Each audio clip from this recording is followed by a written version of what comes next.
Home schooling म्हणजे काय तर कस्टमायझिंग एज्युकेशन, कस्टमाइज्ड एज्युकेशन. जसं तुम्ही टेलरकडे गेल्यावर सांगता की मला ब्लाऊज कसा हवा आहे, मला पंजाबी ड्रेस कसा हवा आहे, फुल स्लीव्ज, हाफ स्लीव्ज वगैरे वगैरे, तसंच हे शिक्षण तुमच्या आवडीनिवडीप्रमाणे. मी अभ्यास विरोधक आहे. माझ्या मते शाळेच्या अवधीमध्ये मुलांनी अभ्यास करू नये, शिक्षण घ्यावं. आमच्या इंग्लिशच्या मार्कांवर ठरायचं की तुम्हाला फ्रेंच मिळणार की नाही. एखाद्या जर्मन माणसाचे इंग्लिश मार्क बघून तुम्ही त्याला फ्रेंच शिकण्याची परमिशन देता का? मग एखाद्या भारतातल्या माणसाला इंग्लिशचे मार्क बघून त्याला फ्रेंच द्यायची की नाही? मल्टीटास्क म्हणजे काय माहिती आहे? मदर्स डेला ते टिपिकल माहिती आहे, फॉरवर्ड येतात. आईने फोन पण कानाला लावलाय, स्टेथोस्कोप पण आहे गळ्यात, एका ह्याच्यामध्ये तो टॉयलेट प्लंजर पण आहे, एका हातात बाळ पण आहे आणि असे तिला खूप हात दिले आहेत. मला भयानक वाटतं तो फोटो, ते चित्र. Super woman. बापरे. माझ्या मते माझा स्ट्रेंथचा सोर्स बालपणी माझी आईच होती, कारण तिने डोमेस्टिक व्हायलन्स सहन केलं. कुठेतरी लागलेलं आहे म्हणून तुम्ही फाउंडेशन लावता, मेकअप लावता आणि बाहेर जा. तिला मी लिटरली कॅमोफ्लॅज करताना बघितलेले आहेत तिचे स्कार्स. नमस्कार, मी मुग्धा गोडबोले. आर पार वुमन की बात मध्ये पुन्हा एकदा तुम्हा सगळ्यांचं मनपूर्वक स्वागत. आज आपल्याला भेटायला आली आहे एक अशी व्यक्ती जिचा 22 भाषांशी परिचय आहे किंवा ती 22 भाषा शिकली आहे. इतकंच नाही, ती होमस्कूलिंग करते. ती स्वतः ब्युटी पॅजंटमध्ये फायनलिस्ट होती. ती नॅशनल लेवलवरती खेळलेली आहे आणि तिच्या घरात एकही घरकामाची बाई नाही. मला असं वाटतं एवढी ओळख ही खूप महत्त्वाची आहे, कारण ह्या सगळ्याच गोष्टी आमच्यासाठी रेअर आहेत. आपण भेटूया अमृता जोशी आंबडेकर किंवा अमृता लँग्ज हिला. आणि अमृता आल्याबरोबर आमच्याकडनं बर्वा स्किन थेरपीचं हे गिफ्ट तुझ्यासाठी. थँक्यू. तुला उघडून देते. यांची फार सुंदर प्रॉडक्ट्स असतात. Skin care, hair care, body care आणि हे सगळं आयुर्वेदावर बेस्ड. क्या बात आहे. साजूक तुपानी केलेले ह्यांच्या लिपस्टिक्स असतात आणि त्या तर तू 100% वापर. अरे नक्की नक्की. फार सुंदर असतात आणि कुठल्याही वयातल्या लोकांनी वापरण्यासारखी प्रोडक्ट्स असतात. सुंदर सुंदर. आणि लिपस्टिक इज कॉन्फिडन्स. प्रश्नच येत नाही. त्याच्यामुळे नक्की वापर. पण ही प्रोडक्ट्स खरंच खूप सुंदर असतात. जरूर. आणि आज आपण जिथे बसलो आहोत तो आहे प्रधा स्टुडिओ. हे स्टोर आहे खरं तर हँडक्राफ्टेड गोष्टींचं हे स्टोर आहे. तुझ्या मागे बघ खूप छान छान काय काय तुला दिसेल. खूपच छान कळतंय की हे एका कलाकाराचं. खरंच कलाकार आहेत या दोघी जणी. मेधा गलगले आणि शिल्पा आपटे अशा दोघी जणींचा हा स्टुडिओ आहे. पार्ला ईस्ट मध्ये आहे. इथे जरूर या स्टुडिओला भेट द्या आणि इथे येऊन काही खरेदी केली तर डिस्काउंट मिळणार आहे, तेव्हा नक्की या. प्रधा स्टोर. अमृता लँग्ज काय हे तूच सांग. अमृता लँग्ज म्हणजे लँग्वेजेस. पण लँग्ज या नावाचं म्हणजे हे नामकरण किंवा या नावाची सुरुवात कशी झाली तर माझा पहिला ईमेल ॲड्रेस बनवायचा होता आणि तेव्हा ऑलरेडी माझ्या 3-1 भाषा शिकायला सुरुवात झाली होती आणि हे नक्की होतं की मी जे काही करीन ते भाषेतच करेन. बरं. आणि तेव्हा ईमेल ॲड्रेस बनवायचा तर माझ्या आजोबांनी, माझ्या आईच्या वडिलांनी, त्यांच्याबरोबर मी एक म्हणजे डिस्कशन करते. म्हटलं काय बनवू, अमृता जोशी, अमृता हे ते असं. ते म्हणाले तुझी आयडेंटिटी म्हणजे तुझा ईमेल ॲड्रेस असणार. म्हणजे त्यांनी आधी मला विचारून घेतलं की काय आहे ईमेल ॲड्रेस म्हणजे. आणि ईमेल ॲड्रेस म्हणजे जर तुझी आयडेंटिटी असणार आहे तर तुझी आयडेंटिटी म्हणजे तुझं प्रोफेशन आणि तू कोण आहेस हे तुला काय दाखवायचं, लोकांनी तुला काय म्हणून ओळखलं पाहिजे. आणि तिकडनं ही सुरुवात झाली लँग्ज. टू द एक्सटेंट की आज मला माझा मित्रपरिवार जो आहे ते लँग्जच हाक मारतात. पण मुळात आता आपल्याकडे जनरली शाळांमध्ये आपली एक त्या राज्यातली भाषा हल्ली जी असते ती एक इंग्रजी बहुतेक शाळांमध्ये, आणि ह्या पलीकडे एखादी कुठली तरी भाषा शिकवतात. हिंदी, संस्कृत आपल्याकडे म्हणजे महाराष्ट्रामध्ये किंवा बाहेर इतर कुठली तरी, कधीतरी एखादी फॉरेन लँग्वेज फ्रेंच, जर्मन पैकी नॉर्मली जी असते ती. ह्या सगळ्याच्या पलीकडे एवढ्या भाषा शिकाव्यात असं मुळात तुला का वाटलं? आणि त्याची सुरुवात तुझी म्हणालीस की ऑलरेडी 3 भाषा येत होत्या, तर ही कुठून झाली? सो एकदम लहानपणी म्हणजे मी पहिलीपासनं जादूचे प्रयोग करायचे हो आणि त्यासाठी मी जवळजवळ भारतभर फिरले आहे. आणि आई मला सगळीकडे घेऊन जायची. तेव्हा तिच्या एक असं लक्षात आलं की जिथे जिथे मी जाते ना, आता तिकडची भाषा येते असं नाही मी म्हणणार, पण हाय हॅलो म्हणा किंवा 1 ते 10 आकडे म्हणा, असं मी खूप चटकन पिकअप करायचे. अजून एक गंमत अशी की आमच्याकडे खूप पुस्तकं, प्रचंड पुस्तकं असल्या कारणाने वाचनाची आवड होतीच. माझ्याकडे ना माझ्या आजोबांकडे तेव्हा ना सोव्हिएट युनियनची मासिकं यायची. मिशा वगैरे अशी मासिकांची नावं होती. मात्र ती स्क्रिप्ट अर्थातच वाचता येत नव्हती, पण मला कायम असं एक कुतूहल होतं की हे काय लिहितात, असं आरशात लिहिल्यासारखं त्यांची लिपी दिसते, ही काय आहे नेमकी.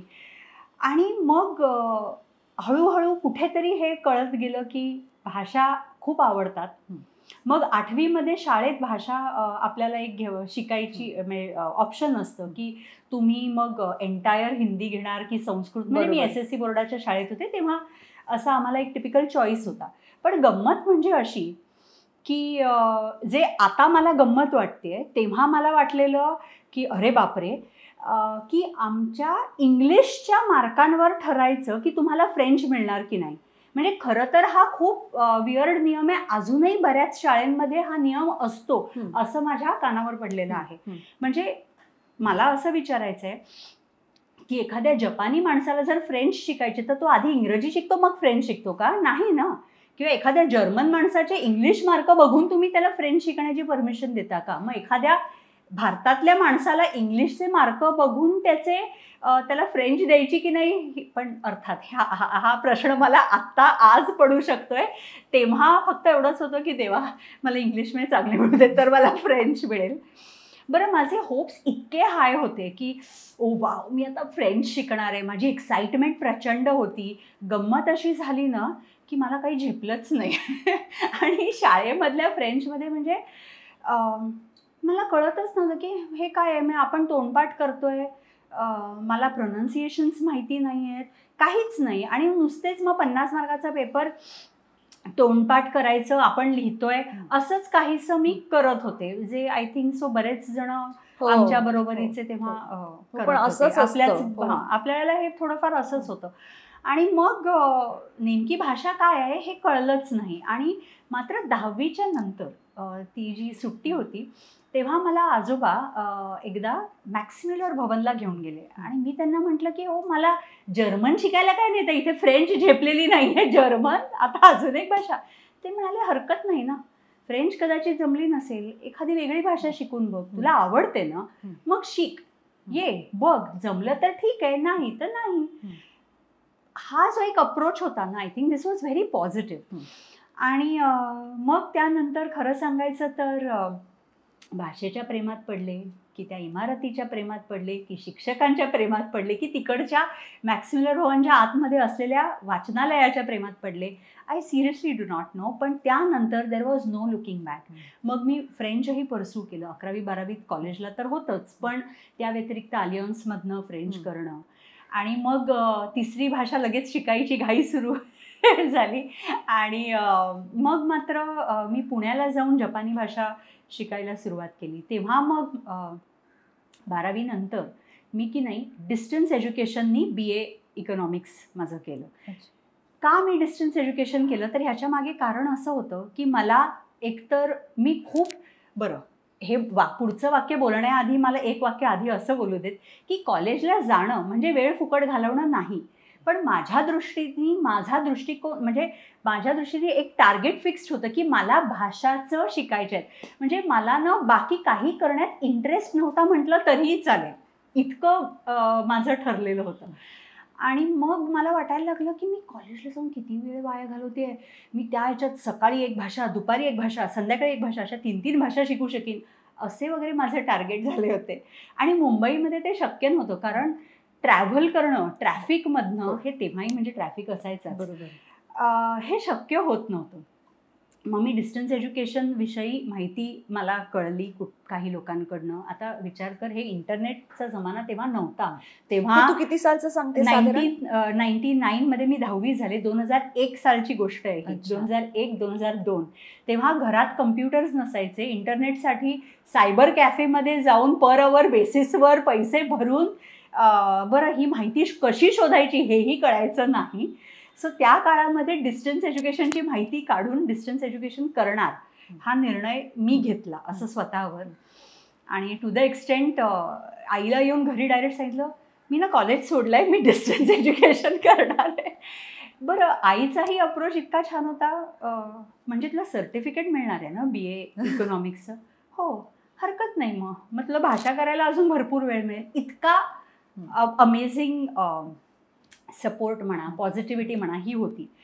बरं, आता ह्यामध्ये बोलणारे असतातच. म्हणजे आजच्या जमान्यात आपण त्याला ट्रोलिंग म्हणतो. तेव्हा म्हणायचो की कुछ तो लोग कहेंगे. हो. सो तसेच प्रश्न तेव्हा मला नाही, मात्र माझ्या आईला आले होते की अगं अमृताने शिक्षण सोडलं? तर आई म्हणाली की अमृताने शिक्षण नाही सोडलेलं, तिच्या आवडीचं शिक्षण घेण्यासाठी कॉलेज सोडलेलं आहे. आणि हे जे आहेत ना, किंवा एवढ्या भाषा शिकायला सुरुवात केल्यावर हे काय एक ना धड भारंब्यावर चिंध्या होतील. आणि तेव्हाही तिने खूप छान एक उत्तर दिलं होतं की याच चिंध्यांची गोधडी बनते. सो यु नो, ही जी एक ही फक्त वाक्य नाही आहेत, ही कुठेतरी पॉझिटिव्हिटी आहे, ही कुठेतरी हा सपोर्ट आहे. आणि हा जो एक इनव्हिजिबल सपोर्ट आहे ना, हा जो एक सतत तुमच्या पाठीमागे असतो की जिकडे मग तुम्हाला त्या ट्रोलिंगला तोंड नाही द्यावं लागत. कारण तुम्हाला माहिती आहे की तुमची जी व्यक्ती आहे ना ती तुमच्यासाठी उभी आहे. आणि अशा पद्धतीने मग भाषा शिकत गेले. ॲट अ टाईम कधी कधी 3-3 भाषा. मग शिकता शिकताच शिकवायलाही लागले, त्याचबरोबर भाषांतर करायला लागले. असं काहीसा माझा प्रवास सुरू झाला. पण जेव्हा तू सुरुवात केलीस तेव्हा तुला आवड म्हणून तू भाषा शिकायला लागलीस. त्यावेळेला तुझ्या डोक्यात असं काही होतं का की ह्याचं पुढे आपण करिअर म्हणून काय करणार आहोत? म्हणजे आपल्यासमोर करिअर ऑप्शन्स ज्याला आपण म्हणतो ते काय असतील आपण ह्या भाषा शिकल्यानंतर? खरं तर ना ह्याची सुरुवात अजून एका कारणाने झाली होती. So I was raised by my mother. Okay. आणि काही कारणास्तव ज्या काही घरामध्ये इतर गोष्टी ज्या होत होत्या, ज्या तितक्याशा पॉझिटिव्ह नव्हत्या आणि ज्याचे परिणाम माझ्या आई स्वतः भोगत होती, पण त्याचा परिणाम माझ्यावर पडू नये याचा ती खूप प्रयत्न करत होती. अशाच एका होणाऱ्या गोष्टींच्या वेळेस एकदा एका समारंभाला मला आमंत्रण नव्हतं आणि अख्खी बिल्डिंग म्हणा, अख्खे अवतीभोवतीची लोक सगळेजण गेले होते, मला एकटीला आमंत्रण नव्हतं. आणि तेव्हा मला खूप वाईट वाटलं होतं. आता मी 7वीतली मुलगी होते, त्यामुळे वयात येत होते म्हणून किंवा समजत होत्या सगळ्या घडणाऱ्या गोष्टी अधिक म्हणून मला माहीत नाही, पण त्या दिवशी मी खूप रडले. आणि मी म्हटलं की असं का बरं होत आहे, म्हणजे हे का माझ्याबरोबर का होत आहे? तेव्हा मला आई म्हणाली, ठीक आहे ना, तू जगभरातले मित्रमैत्रिणी बनव, तू सगळ्या भाषा शिक. आणि असंच यू वोंट बिलीव्ह, चहा आणि मारी बिस्किट ह्यावर आमचं ठरलं की हां चल ठरलं, मी भाषा शिकणार. पण त्यानंतरचा प्रवास बराच मी जसं सांगितलं तसं वेगवेगळ्या पद्धतीने घडत गेला. आणि नेमकं भाषा शिकून मी काय करणार आहे, तर भाषा शिकून मी त्या दृष्टी म्हणजे त्या वेळेस माझं प्रोफेशन बदलत गेलं असं म्हणणार नाही, पण त्या प्रोफेशननीही वळण घेत गेलं. म्हणजे इट स्टार्टेड विथ ट्युशन्स, की माझंच शिक्षण सपोर्ट करायला मी ट्युशन्स घ्यायला लागले. मग भाषांतरं करायला लागले. हळूहळू कळायला लागलं की अच्छा एक अशी मुलगी आहे, तिला फ्रेंच पण येतं, स्पॅनिश पण येतं, इटालियन पण येतं. तर मग तशी एकत्र माझ्याकडे ट्रान्सलेशन्स यायला लागली. मग कॉर्पोरेट वर्ल्डमध्ये एंट्री मिळाली. मग तिकडे भाषा शिकवण्याची संधी मिळाली. वेगवेगळ्या कॉलेजेसमध्ये व्हिजिटिंग फॅकल्टी म्हणून जाऊ लागले. सो असं घडत गेलो मी म्हणेन, एका मागोमाग एक. आणि त्यामुळे क्लासेस म्हणजे tuitions to classes to academy कधी बनली, हे आधी स्वप्न फक्त भाषा खूप शिकायचं एवढंच होतं. ते तिकडनं हा प्रोफेशनचा जो प्रवास आहे हा आपण मला मार्ग दाखवत गेला. पण मग झाले जगभरातले मित्रमैत्रिणी? हो झाले, अगदी झाले. टू द एक्सटेंट की आज मी अगदी हक्काने जपानमधल्या माझ्या आईच्या घरी जाऊन जेवू शकते किंवा जर्मनीमधल्या आजोबांच्या घरी जाऊन एखादी स्वीट डिश खाऊ शकते असे म्हणणारे खूप जवळचे मित्रमैत्रिणी आणि मित्रपरिवार बनवू शकले. बापरे, कमाल आहे. नाही, मी का कारण हे विचारलं, अजूनही आपल्याकडे ना काही प्रोफेशन्स ही बायकांसाठी, काही प्रोफेशन ही पुरुषांसाठी, असा एक बऱ्यापैकी हा समज आहे असं आपण म्हणूया. जरी आपण आता असं म्हटलं की ते ओव्हरलॅप झालंय तरी सुद्धा अजूनही आपल्याकडे टीचिंग किंवा भाषा हे एक बायकांच्या आयुष्याच्या दृष्टीने, कारण का की शाळांना सुट्टी असते, मुलांना सुट्टी असते, तेव्हा मग शिक्षकांना पण सुट्टी मिळते, त्यांना त्यांचं आयुष्य त्या दृष्टीने प्लॅन करता येऊ शकतं, म्हणून बायकांसाठी टीचिंग सारखे प्रोफेशन चांगले असं समजलं जातं. म्हणून मी तुला विचारलं की असं काही तुझ्या डोक्यात तेव्हा होतं का? माझ्या डोक्यात नव्हतं, पण मी जेव्हा शिकवायला लागले ना तेव्हा माझ्या हे खूप लक्षात आलं. बरं, शिकतानाही एक गोष्ट कळत होती, समजत होती की मुलीच जास्ती आहेत आपल्या वर्गामध्ये. मुलं म्हणजे एखाद दुसरे तिसरे असे असायचे. आणि मी शिकवतानाही हे खूप लक्षात यायचं की मुली गर्ल स्टुडंट्स जास्ती आहेत. आता याच्या मागचं जसं तू म्हटलंस की शिक्षक का व्हायचं असतं तर सुट्ट्या मिळतात आणि मग you can plan your holidays easily.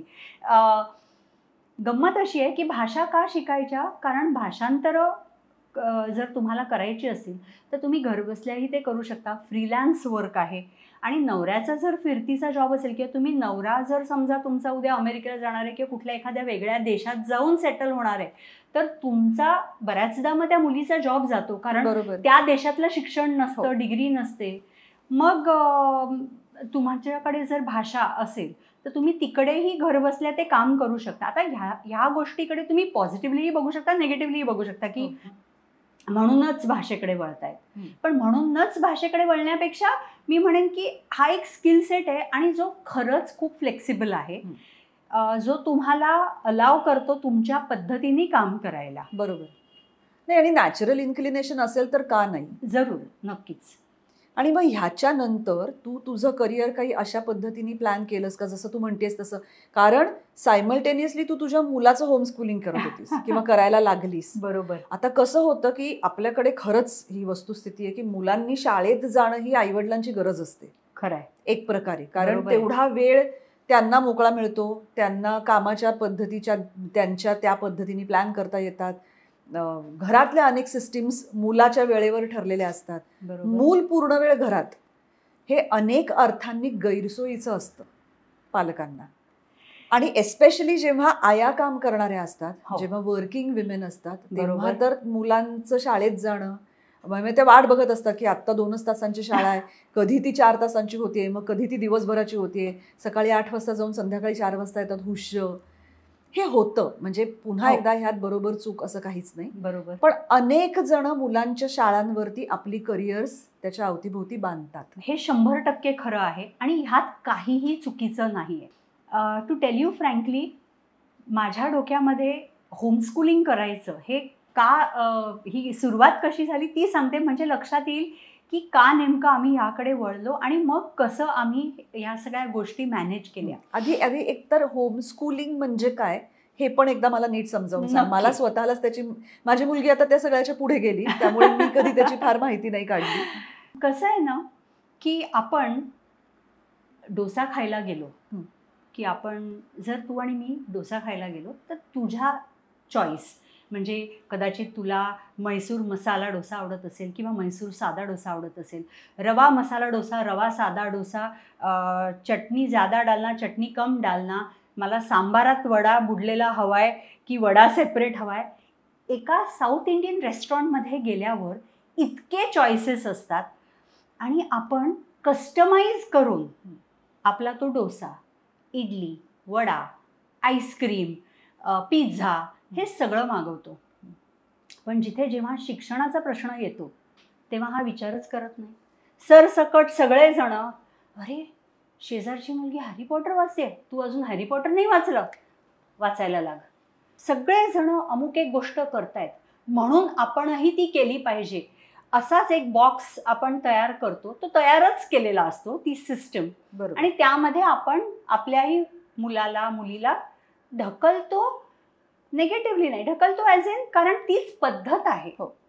पण मग काही मुलं त्यामध्ये असं दिसून येतं की त्यांचा पेस वेगळा आहे. म्हणजे मराठी, इंग्लिश म्हणजे भाषा, एखाद्याला भाषेची आवड असेल तर भाषेत खूप पटापट शिकतोय आणि खूप चांगले मार्कही मिळत आहेत, खूप छान पद्धतीने शिकायला येते जमते. मात्र गणित जमत नाही आहे आणि गणितात खूप कमी मार्क पडत आहेत कारण त्या पेसला ॲडजस्ट होत नाही आहे कदाचित असं. आणि माझ्या मते ना हुशार किंवा ढ हे मार्कांनी तर कधीच ठरत नसतं. कारण मार्कांनी जर हुशारी किंवा ढपणा ठरला असता ना तर मी जगातली सगळ्यात ढ व्यक्ती असेल. कारण मला कधीच शाळेत मार्क मिळाले नाहीत. याचं कारण असं आहे की माझा तो कलच नव्हता. पण हे मला आज समजतंय, तेव्हा नव्हतं समजत. आणि ही गोष्ट जी आहे की कस्टमायझिंग एज्युकेशन ही होमस्कूलिंगमध्ये आहे. त्यामुळे होमस्कूलिंगचे खूप प्रकार आहेत. डीस्कूलिंग आहे, अनस्कूलिंग आहे, फ्री लर्निंग आहे, बऱ्याच वेगवेगळ्या मेथड्स आहेत. मॉन्टेसोरी मेथड आहे, वॉल्डॉर्फ मेथड आहे, ऑल्टरनेट स्कूलिंग आहे. हे तऱ्हेतऱ्हेचे प्रकार आहेत. पण होमस्कूलिंग म्हणजे काय तर कस्टमायझिंग एज्युकेशन. कस्टमाइज्ड एज्युकेशन जसं तुम्ही टेलरकडे गेल्यावर सांगता की मला ब्लाऊज कसा हवा आहे, मला पंजाबी ड्रेस कसा हवा आहे, फुल स्लीव्ज, हाफ स्लीव्ज वगैरे वगैरे, तुमच्या मापाप्रमाणे तो ड्रेस बनला जातो. तसंच हे शिक्षण तुमच्या आवडीनिवडीप्रमाणे, तुमचे पॉझिटिव्हज काय, तुमचे निगेटिव्हज काय, तुमचे स्ट्रेंथ्स काय आहेत, तुमचे विकनेसेस काय आहेत, हे त्या मुलाचे समजून मग जे ते डिझाईन केलं जातं शिक्षण, ते होमस्कूलिंग आहे. तर तू मला सांग की एवढ्या भाषा तू स्वतः शिकत होतीस, हो, त्यावेळेला तुझ्या नजरेत कुठे ही गोष्ट पहिल्यांदा आली आणि म्हणून तू याचा जास्त विचार करायला लागलीस? सो आता मी डिस्टन्स एज्युकेशन केलं, हे मी तुला मगाशी म्हटलं. तर डिस्टन्स एज्युकेशन म्हणजे काय आहे की कॉलेजला तुम्ही जात नाही आणि डायरेक्ट तुम्ही परीक्षा देता. अर्थात आपल्याकडे डिस्टन्स एज्युकेशनकडे बघण्याचा दृष्टिकोन तेव्हा असा होता की ड्रॉपआउट्स करतात जनरली. पण ड्रॉपआउट हा शिक्षण सोडणारा झाला. ड्रॉपआउट हा डिस्टन्स एज्युकेशन करणाऱ्याला डिस्टन्स ड्रॉपआउट म्हणणं चुकीचं आहे. कारण he is continuing his education किंवा शी इज कंटिन्युईंग हर एज्युकेशन. बरोबर. तेव्हाच ना एक आर्टिकल माझ्या वाचनात आलं होतं. अमेरिकेतला एक मुलगा, त्याने त्याच्या आईवडिलांनी त्याला होमस्कूल केलं होतं आणि त्याने त्याच्या वयाच्या खूप म्हणजे त्यांनी लहान वयात खूप काहीशा डिग्री वगैरे त्यामुळे मिळवल्या होत्या असं वगैरे वाचलं होतं. आणि मी खूप भारावून गेले होते की ओ वाव, आणि मी पण डिस्टन्स एज्युकेशन करते, म्हणजे मी पण असंच काहीतरी करते असं मी मनात कुठेतरी स्वतःशीच बोलून घेतलं होतं. आणि मी ठरवलेलं की हां, मला हे मूल वगैरे झालं ना की मी असंच करणार. गंमत अशी की माझं लग्न झालं, मला मूल झालं आणि मी हे साफ विसरले की मी असं कुठेतरी वाचलं होतं आणि मला हे करायचं आहे. टू टेल यू फ्रँकली, आणि अगदी खरं खरं सांगते, मीही त्या रॅट रेसमध्ये लागले. कुठे ॲडमिशन घ्यायची, ॲडमिशनचे इंटरव्ह्यू, आणि कसं काय आता म्हणजे आपण पण कॉपी पेस्ट मेथडमध्येच लागूया, असंच काहीसं करायला लागणार. तेव्हा कुठेतरी लक्षात आलं की अरे, होमस्कूलिंग का नाही करत आहोत आपण का ह्या रॅट रेसमध्ये लागतोय? जर आपल्याला खरंच शिक्षण घ्यायचं आहे. आणि मग मी त्याविषयी थोडी माहिती काढायला सुरुवात केली. मीनवाईल माझा मुलगा शाळेत गेला होता काही महिने. मग त्याला काढून आम्ही एक ट्रायल बेसिसवर 1 वर्ष होमस्कूल करायचं ठरवलं ज्युनियर KG मध्ये. आणि मग त्याला पुन्हा एकदा शाळेत घातलं की आता जर त्याला आवडली असेल ही होमस्कूल तर तो आपल्याला सांगेल. आणि गंमत म्हणजे अशी की काही महिन्यातच, म्हणजे जेमतेम वर्ष पूर्ण होत होतं तेव्हाच त्यांनी आम्हाला सांगितलं की आपली शाळा मला जास्ती आवडली. मात्र त्यावेळेला आम्ही त्याला खूप असे उलटेपण प्रश्न विचारले. का रे, तुला टीचर्स आवडत नाहीत वाटतं, किंवा तुला मित्रच नसतील? तर गंमत अशी आहे की तो म्हणाला, नाही नाही असं का म्हणतेस, मला तर खूप मित्रमैत्रिणी तुला माहिती आहेत ना, आणि माझ्या टीचर्सना मी आवडतो. म्हटलं मग तुझ्या टीचर्सना तू आवडतो, मग तुला का असं करायचंय? सो तो लहान होता, त्याला नेमकं सांगता येत नव्हतं. पण त्याच्याकडे एक हे होतं, उत्तर असं होतं की मला पाहिजे ते मी शिकू शकतो, मला पाहिजे ते मी वाचू शकतो. शिकू शकतो हा शब्द नाही वापरला त्यांनी. तो म्हणाला मला पाहिजे ते मी पाहिजे तेव्हा वाचू शकतो, मी पाहिजे ते चित्र काढू शकतो. असं नाही आहे की मला ड्रॉइंग क्लासमध्ये आज जर गणपतीच काढायचं तर मला गणपतीच काढायचं आहे, पण आज मला जर एखादा फक्त समुद्र काढावा असं वाटतंय तर मी आज समुद्र काढू शकतो. हा जो एक फ्रीडम आहे, हे जे स्वातंत्र्य आहे ते या होमस्कूलिंगमध्ये आहे, हे त्याच्या कुठेतरी लक्षात येत होतं. आणि मग आम्ही हे डिसिजन घेतलं ॲज अ फॅमिली की ठीक आहे आपण होमस्कूल करूया. आणि आम्ही होमस्कूल करायला सुरुवात केली. अर्थात हा निर्णय घेतल्यावर माझ्या नवऱ्याने मला विचारलेले काही प्रश्न, त्यामधला सर्वात महत्त्वाचा की अमृता तू तुझं करिअर तू सॅक्रिफाईस करणार आहेस का, त्याने हा शब्द वापरला होता. आणि मला अजूनही आठवत आहे मी त्याला म्हटलेलं की आय डू नॉट बिलीव्ह की सॅक्रिफाईस आपण काही करत असतो, कारण sacrifice is a very negative word. ही एक इन्व्हेस्टमेंट आहे आणि माझ्याकडे काही स्किलसेट्स आहेत म्हणून मी हा निर्णय घेऊ शकते. जर मला याविषयी कल्पनाच नसती किंवा माझ्याकडे शिक्षण नसतं तर मला नाही वाटत मी हे होमस्कूल करण्याचा निर्णय घेऊ शकले असते. लकीली माझं फ्रीलान्सिंगही आहे, भाषा असल्या कारणाने माझा खूप फ्लेक्सिबिलिटी आहे माझ्याकडे. माझं लिखाण आहे, शिकवणं असू देत, भाषांतरं असू देत, आणि त्यामुळे होमस्कूलिंग शक्य सहज होतं. अर्थात एक कमावणारा सोर्स तुम्हाला भक्कम लागतो जेव्हा तुम्ही हा निर्णय घेता तेव्हा. आणि मी असं ओपनली सांगू नाही शकत सगळ्यांना की हो हो चला सगळ्यांनी शाळेतनं काढा आणि होमस्कूल करा, असं नाही आहे. होमस्कूलिंग करणं म्हणजे तुम्ही तुमच्या कुटुंबाने, म्हणजे तुम्ही एका घरात जी कोणी माणसं राहता त्या सगळ्यांनी मिळून घेतलेला हा निर्णय आहे. कारण असं नाही होऊ शकत की जर घरातल्या 2 व्यक्तींना पटलेलं नाही आहे, समजा आजी आजोबा आहेत आणि त्यांना पटलं नाही आहे की हे तुम्ही काय करता, आणि ते खूप जर तुमच्या मुलांना म्हणतात की नाही नाही हे बरोबर नाही, मग तुला मित्र कसे होतील, हे कसे होतील, तर असं नाही होणार. हे सगळेजण everyone needs to be on the same page. बरोबर. असंही होऊ नाही शकत की आज माझ्याकडे पाहुणे आले आणि मी चहा पोहे बनवत बसले आणि होमस्कूलिंगचा 1 तासच झाला नाही, असंही होत नाही. त्यामुळे ही जाणीव असणं, हे समजून घेणं सगळ्यांनी, हेही तितकंच गरजेचं आहे की होमस्कूलिंग काय आहे. हो, कारण म्हणजे मी असा विचार करते की माझ्या घरी जर असं असतं तर काय झालं असतं की एकतर साधारणपणे सकाळी एक 9-10 वेळा बेल वाजते, सतत कोणीतरी घरी येत असतं, 50 वेळा मला उठून त्यांच्या प्रश्नांना उत्तर द्यावी लागत असतात, म्हणजे जी घरगुती गोष्टी सुरू असतात त्या, ह्या सगळ्यात माझी मुलगी एकीकडे अभ्यास करत बसली, जे कोविडच्या काळात सुद्धा होत होतं. अर्थात तेव्हा कोणी घरी फारसे यायचे नाही, पण म्हणजे मुलाला सतत अभ्यासात डिस्टर्बन्स होण्याची शक्यता घरात खूप जास्त वाढते. बरोबर. आणि तू म्हणालीस तसं डेडिकेटेड तेवढा वेळ तेवढ्या शिस्तीत हा रोज दिला जाईलच का, याची गॅरंटी मला वाटतं बऱ्याच पालकांना नसावी. बरोबर. तर हे तू कसं मॅनेज करत होतीस? ह्यामध्ये ना बऱ्याच गोष्टी आहेत. आणि पहिली गोष्ट अशी की मी मुळात म्हणजे मी अभ्यास विरोधक आहे. माझ्या मते शाळेच्या अवधीमध्ये मुलांनी अभ्यास करू नये, शिक्षण घ्यावं. कारण अभ्यास म्हणजे काय असतो, अरे परीक्षा आली हे पाठ कर, पुढची परीक्षा आली आता मागचं जाऊ देत, आता हे कर ना, हे आहे पोर्शनमध्ये, आधीचा धडा का वाचतोयस तू. आपण काय ह्यामधनं सांगतोय, ह्यामधनं आपण असं सांगतोय की आधी शिकलेलास ना ते विसर, आता हे महत्वाचं आहे. पुढची परीक्षा आली की हे मागचं विसर, पुढचं लक्षात ठेव. व्हेअरएज शिक्षण हे असं आहे की इट्स फॉर एव्हर.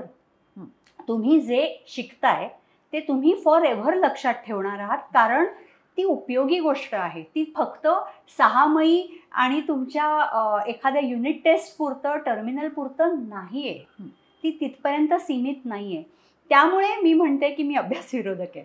आता दुसरी गोष्ट तुम्हाला की हे मॅनेज कसं सगळं होतं, ही डेडिकेटेड वेळ.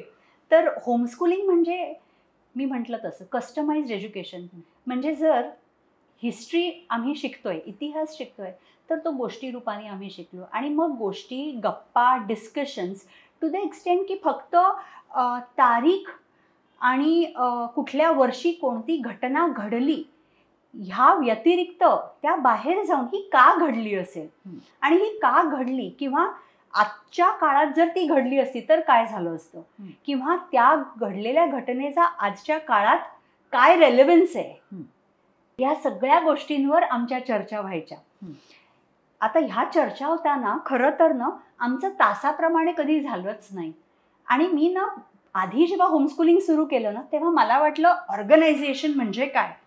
9 वाजता शाळा सुरू होणार, 10 वाजता मॅथ्स असणार, 11 वाजता इंग्लिश असणार, असे काहीसे मी तास आखले. आणि मग मी माझंच टेन्शन स्ट्रेस वाढवून घेतलं. आणि मग लक्षात आलं, अरे मी होमस्कूलिंगमध्ये दुसरी शाळाच घरी बनवतेय. It is becoming school at home आणि इट इज नॉट होमस्कूलिंग. तेव्हा मग मी ते सगळं काढून टाकलं. एवढं मात्र नक्की होतं की काही गोष्टी आपल्या दिवसामध्ये घडल्या पाहिजेत. कुठल्या वेळेला कशा ते आम्ही ॲडजस्ट करायचो. आणि मग असं व्हायला लागलं की कधी कधी आठवडा आम्ही बायोलॉजी करतोय आणि मग लक्षात येतं, अरे बापरे आपण गणिताला हात नाही लावला, चल गणित करूया. किंवा एखाद्या दिवशी सकाळी उठून छान हवा आहे म्हणून शिवाजी पार्कवर गेलो किंवा समुद्रावर जाऊन बसलो आणि कॅनव्हासेस घेऊन पेंटिंग्स केली. ही फ्लेक्सिबिलिटी आम्हाला होमस्कूलिंगमध्ये मिळाली. बरं, मग ह्यामध्ये सगळ्यामध्ये घर मॅनेज कसं होत होतं. आमच्याकडे तर नो मेड सिस्टम आहे. नाही, माझे होमस्कूलिंगचे प्रश्न संपले नाहीयेत, कारण मला हे फार सगळं इतकं इंटरेस्टिंग आहे पण लांबचं आहे असं मला वाटतं. कारण ह्या सगळ्यात त्या एवढ्याशा मुलांनी पण कॉपरेट केलं पाहिजे. बरोबर आहे. आणि तो एक भयंकर मोठा प्रॉब्लेम होऊ शकतो. बहुतेक पालकांना असं वाटत असतं की आपलं मूल आपलं ऐकत नाही किंवा लिमिटेड असतं, ऐकण्याच्या सुद्धा काही विशिष्ट गोष्टींमध्ये ऐकतात वगैरे वगैरे. तर ह्या सगळ्यात ते लहान मूल त्यांनी कॉपरेट केलं पाहिजे. दुसरी गोष्ट मला अशी तुला विचारायची की मग असेसमेंट कशी होते. बरं, म्हणजे आपलं मूल ह्या 4 गोष्टी शिकलं आहे हे आपल्याला कसं कळतं. तिसरी गोष्ट, तुम्ही पोर्शन कसं ठरवता. सो आधी कोऑपरेट कसं काय मुलं कोऑपरेट करतात किंवा मुलं कसं काय ऐकतात. गंमत म्हणजे अशी आहे ना की मी माझ्या मुलाचं ऐकायचे की त्याच्या कलेने घ्यायचे, कारण हे कस्टमाइज्ड एज्युकेशन आहे. जर तो म्हणालाय की मला आज की नाही पाऊस पडतोय खूप आणि मला पाऊस मोजायचा आहे, पाऊस किती पडतोय, म्हणजे कसं काय असं गुगल सांगू शकतं की एवढा पाऊस पडणार आहे किंवा पडलाय, चला एक्सपेरिमेंट करूया. तर मी त्याचं ऐकून ठरवतेय की आपल्याला नेमकं काय करायचं आहे. त्यामुळे त्याचा ऑब्व्हियसली इंटरेस्ट आहे. आणि अर्थात काही बाबतींमध्ये शिस्त जिथे वळण किंवा शिस्त हा जो जिथे भाग आहे तिकडे आय फील ते ऑब्झर्व अँड लर्न, आणि मग त्या थोड्याफार गोष्टी होऊन जातात. त्या पद्धतीने झाल्या. आणि बाकीचे सगळेच विषय, म्हणजे आज जर गणित करतोय पण गणित करता करता असं लक्षात आलं की नाही बाबा त्याच्या आत्ता डोक्यात जात नाही आहे, तर मग काहीच नाही आहे, मग ठेव बाबा पुस्तकं बाजूला. आपण तुला काय नाही, मला आज काहीच करायचं नाही, मला आज विम्पी किड वाचायचं आहे. ओके, तू विम्पी किड वाच, कारण विम्पी किड वाचलंस तरी त्याच्यामधनं तू इंग्लिशच शिकतोयस. त्यामधनंही आपण English comprehension, skills development, reading, हे सगळेच आपण त्यामधनं स्किल्स डेव्हलपमेंट होतेच आहे. आता ह्या सगळ्या गोष्टींची मग मी असेसमेंट कशी करणार. तर तुम्हाला जर हवंच असेल की वर्षाअखेरीस एखादी परीक्षा हवी आहे बाबा आपल्याला, एकतर तुम्ही घरातल्या घरात करू शकता किंवा तुम्ही एखाद्या शाळेत जाऊन, म्हणजे शाळेशी टायअप ठेवून तुम्ही त्या शाळेमधनं दर ॲन्युअल एक्झाम देऊ शकता, अशी ही पद्धत असते. आम्ही तसं काहीच ठेवलं नव्हतं, आम्हाला परीक्षाच द्यायची नव्हती. आणि आम्ही घरातल्या घरात ॲसेस करायचो त्याला की ओके त्याला कितपत येत आहे थोडं, एस्पेशली फॉर मॅथमॅटिक्स. बाकीचे विषय तर तोंडी आपल्याला लक्षात येतं की किती आवडते, किती कुठे पोहोचलेलं आहे आपलं मूल, हे आपल्याला अंदाज असतो. आणि हा प्रत्येक व्यक्तीला हा अंदाज असतो खरं तर. म्हणजे कधी कधी बघा परीक्षेमध्ये मार्क मुलाला कमी पडतात, पण त्या आईवडिलांना माहिती असतं की नाही हे मार्क जरी असले ना त्याला कमी, तरी मला माहिती आहे की त्याला हा विषय खूप छान समजतो, हेही आपल्याला माहिती असतं. त्यामुळे विषय समजतो, कदाचित लिहिताना काहीतरी गडबड झाली असेल किंवा वेळ पुरला नसेल वगैरे वगैरे. त्यामुळे मार्क आणि असेसमेंट म्हणजे मुलाचं नॉलेज किती आहे ह्याचं कशाशीच काही खरं तर समीकरण नाही आहे. आता पुढचा प्रश्न असा की खरं तर ना पोर्शन म्हणजे एक सीमा आहे की इंग्लिशचा पोर्शन आटपला म्हणजे आता ह्याच्यापुढे तू आत्ता इंग्लिश नाही बाकीचे विषय कर असं काहीच होतं. त्यामुळे आम्ही पोर्शनच ठरवायचो नाही. सांगायचं खरं तर मी सगळ्याच विषयांची सगळ्या बोर्डाची पुस्तकं घरी आणून ठेवली होती. अच्छा. सगळ्या इयत्तेची. आणि मिक्स अँड मॅच करायचो आम्ही. म्हणजे काही विषय NCERT मधनं करायचो, तर काही विषय बालभारतीमधनं, काही विषय केम्ब्रिज बोर्डाची पुस्तकं, असे मिक्स अँड मॅच करून आम्ही केलेले आहेत. आणि पोर्शन असा नव्हताच, कारण जर आत्ता मी केमिस्ट्री करते आहे आणि केमिस्ट्रीचं समजा 5वीचं पुस्तक आटपलेलं आहे तर 6वी सुरू करा, 7वी सुरू करा, असंही व्हायचं. त्यामुळे एखाद्या विषयात तो 8वीत होता, तर एखाद्या विषयात तो 2रीत होता, एखाद्या विषयात 9वीत होता, असंही काहीसं घडलेलं आहे आमच्याकडे. आणि this is exactly what is customising education. कारण त्याचा कल, त्याचा पेस, स्पीड आणि त्याचे स्ट्रेंथ्स अँड विकनेसेस बघून हे जे कस्टमाइज केलं जातं ते होमस्कूल आहे. तर आता मला कळलं की हे होमस्कूलिंग म्हणजे तू साधारणपणे काय करतेस, पण तरी आपल्याला शेवटी आता कुठेतरी त्या मुलाला मेनस्ट्रीम एज्युकेशन सिस्टीममध्ये आणावं लागत असेल. बरोबर. म्हणजे शेवटी कुठेतरी एक डिग्री आपल्याला हवी आहे. हो. कुठेतरी त्या मुलाला इतर 4 मुलांसारख्या एखाद्या संस्थेत जावं लागणार आहे. हो. मग ही पायरी तुम्ही कशी गाठता? तेव्हा जेव्हा 10वी पहिला टप्पा आहे या सगळ्यामध्ये 10वी. सो 10वीची जी बोर्डाची परीक्षा आहे ह्यासाठी तुम्ही एकतर एखाद्या शाळेमध्येच 9वीमध्ये एनरोल होऊ शकता किंवा डायरेक्ट 10वीमध्ये फक्त परीक्षा देण्यापुरतं प्रायव्हेट कॅन्डिडेट म्हणून तुम्ही ही परीक्षा देऊ शकता होमस्कूलर म्हणून. अच्छा. सो मग केम्ब्रिज बोर्डातनं देऊ शकता, SSC बोर्डातनं देऊ शकता किंवा NIOS म्हणजे National Institute of Open Schooling, तसंच Maharashtra Institute of Open Schooling पण आहे. ह्या कोणत्याही बोर्डातनं तुम्ही 10वीची परीक्षा देता. 10वीची मार्कशीट जी येते त्याच्यावर कुठेही काही लिहिलेलं नसतं. सगळ्यांची जशी मार्कशीट असते तशीच मार्कशीट येते. मग तू कुठे? सो माझ्या मुलांनी 12व्या वर्षी 10वी दिली आणि त्यांनी केम्ब्रिज बोर्डातनं 10वी दिली. याचं कारण होतं की 5च विषय घ्यावे लागतात मिनिमम, इंग्लिश आणि त्याच्या आवडीचे पुढचे 4 विषय. आणि आम्ही खूप वेगवेगळे करिक्युलम ट्रायआउट केले होते, त्यामुळे आम्हाला कळलं होतं नेमकं की कुठे आपला कल आहे आणि कुठे आपली आवड जास्ती आहे. सो केम्ब्रिज बोर्डातनं त्यांनी 10वी दिली ॲज अ प्रायव्हेट कॅन्डिडेट आणि 10वीची मार्कशीट आली. आता तो 11वी कॉलेजमध्ये आहे 13व्या वर्षी. सो त्यांनी खूप लहान वयात 10वी दिली.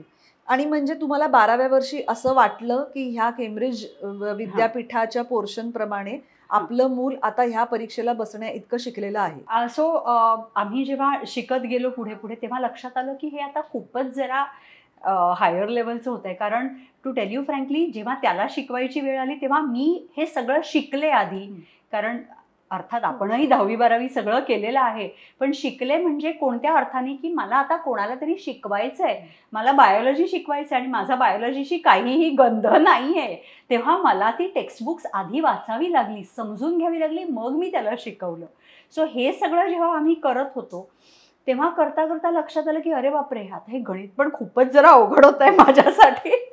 आणि मग मी माझ्या नवऱ्याला बसवायचे. कारण पण गंमत कशी आहे ना की काही जणांना वाटतं की अच्छा मग तू होमस्कूल करते, मग तूच फक्त सिंगल हँडेडली करते, मग तो काय करत होता असं वगैरे वाटतं. पण फायनान्शियली कोणाला तरी रिस्पॉन्सिबिलिटी घ्यावी लागते. दुसरी गोष्ट अशी आहे की टीचिंग इज अ स्किल आणि नॉट एव्हरीवन कॅन टीच. माझं प्रोफेशन असल्या कारणाने I think I am very patient when it comes to teaching. मी एकच गोष्ट 100 वेळा रिपीट करून शिकवू शकते तितक्याच शांतपणे. सो डेफिनेटली ह्याचा अर्थ मी चिडत नाही असं नाही आहे. मी भरपूर चिडते, रागावते. माझ्या डोळ्यासमोर माझी मुलगी आली. नाही, पण खूप वेळा आपण शिकवू शकतो. पण मग मला असं लक्षात आलं की हे गणित किंवा फिजिक्स एस्पेशली मी नाही शिकवू शकत आहे आता. आणि आम्ही खान अकॅडमीवरनं फ्री रिसोर्सेसनी सगळं काही शिकत होतो. कारण फ्री रिसोर्सेस आहेत, फ्री व्हिडिओज आहेत, तिकडनं आम्ही भरपूर शिकायला लागलो. मात्र मग अडलो की मग आम्ही बाबाकडे जायचो आणि मग माझा मुलगा, त्याला गौरव हाक मारतो, गौरव त्याचं नाव आहे, आणि गौरव मला शिकवायचा आणि मग मी त्याला शिकवायचे. कारण तो डायरेक्ट जेव्हा शिकवायला जायचा तेव्हा तोही ब्लँक आऊट असायचा आणि दोघंही लॉस्ट असायचे. सो हे जे आहे ना की शिकवणं ही जी एक कला आहे आणि ही प्रत्येक वेळेला कधी कधी काही मुलांचंही असं होतं की ओके, काही गोष्टी मला आईकडनंच शिकता येतात, काही गोष्टी मला वडिलांबरोबरच डिस्कस करायच्या असतात. सो हे तशातलाच एक भाग होता. आणि मग ह्या पद्धतीने आम्ही 10वी करायचं ठरवलं, कारण मग लक्षात आलं की हा भरपूर हायर लेवलवरती पोहोचलेला आहे. मात्र मग इंडियन बोर्डाच्या इथे वयाची मर्यादा होती की 14 असल्याशिवाय किंवा 15 असल्याशिवाय तुम्ही बोर्डाला एनरोल नाही होऊ शकत. वेरॅज केम्ब्रिज हॅड दॅट फ्लेक्सिबिलिटी, म्हणून मग आम्ही केम्ब्रिज बोर्डच निवडलं. बापरे. म्हणजे ह्याच्यासाठी आधी मुळात तुला खूप अभ्यास पुन्हा एकदा करावा लागला. प्रचंड अभ्यास करावा लागला, नोट्स काढले आहेत, वेगवेगळे फ्लॅश कार्ड्स बनवणं, किंवा हे जे ऑर्गनायझेशन आहे ना, मग बरेच जण मला म्हणायला लागले की हाऊ डू यू मल्टीटास्क. हो नाही, आणि परत तेच की म्हणजे मग तुझ्या करिअरचं तुझ्या वेळात तू जर अभ्यास करत असलीस 8वीच्या केमिस्ट्रीचा, हो सो टू से, तर मग तुझ्या करिअरचं तू काय केलंस? कसं आहे ना की हा अभ्यास माझा मी करायचा कधी, माझा काम मी करायचं कधी, आणि घर कसं काय या सगळ्यामध्ये मॅनेज होत आहे. तर एकतर प्रत्येकजण आपापलं काम करतं आमच्या घरामध्ये. म्हणजे थांब अजून एक महत्वाचा प्रश्न. घरात एकही कामवाली बाई नसेल, घरकामाला मदतनीस नसेल, हा निर्णय तुम्ही ह्या सगळ्यामध्ये का घेतलात? म्हणजे एखादी आई असं म्हणेल ना की चल आता मी जर होमस्कूलिंग करते तर निदान बाकीच्या 4 जबाबदाऱ्या दुसऱ्या कोणीतरी घ्याव्यात, मग त्याच्यासाठी मी 2 बायका ठेवीन कामाला. कसं आहे ना की हा माझा मुळात खूप आधीपासूनचा स्वभाव होता, आणि त्यामुळे म्हणजे माझा रिलायन्स मशीन्सवर जास्ती आहे. सो डिशवॉशर असो किंवा व्हॅक्यूम क्लीनर असो किंवा इतर जे काही गॅजेट्स आहेत त्यावरती जास्ती आहे. आणि याचं कारण असं आहे की मी माझ्या वेळेप्रमाणे, मला त्यामध्ये जास्ती स्वातंत्र्य वाटतं की मी माझ्या वेळेप्रमाणे त्या गोष्टी मॅनेज करू शकते. आणि बरं, आमच्या घरातली जबाबदारी ती फक्त माझ्यावर नाही आहे. सो माझा नवरा सकाळी कितीही वाजता जाणार असेल, तो घरामध्ये व्हॅक्यूम केल्याशिवाय निघत नाही. माझा मुलगा आता 13 वर्षाचा आहे, पण तो स्वतःचं जेवून झाल्यावरती ताट घासून ठेवणं, ताटवाटी, किंवा जेवायला बसताना सगळ्यांची ताटं आणणं, जेवण गरम केलेलं आहे ते नेणं, ह्या सगळ्या गोष्टी तो स्वतः करतो. आणि आय थिंक सो होमस्कूलिंगमध्ये हा एक इनफॅक्ट खूप एक महत्त्वाचा घटक होता. कारण माझ्या मते इंडिपेंडंट होणं म्हणजे आपल्याला वाटतं की हां ओके, मूल स्वतः खायला लागलं, म्हणजे मी नेहमी म्हणते की you start wiping your butt and you start eating by yourself. म्हणजे तुम्ही स्वतः इंडिपेंडंट झालात का? तर नाही आहे.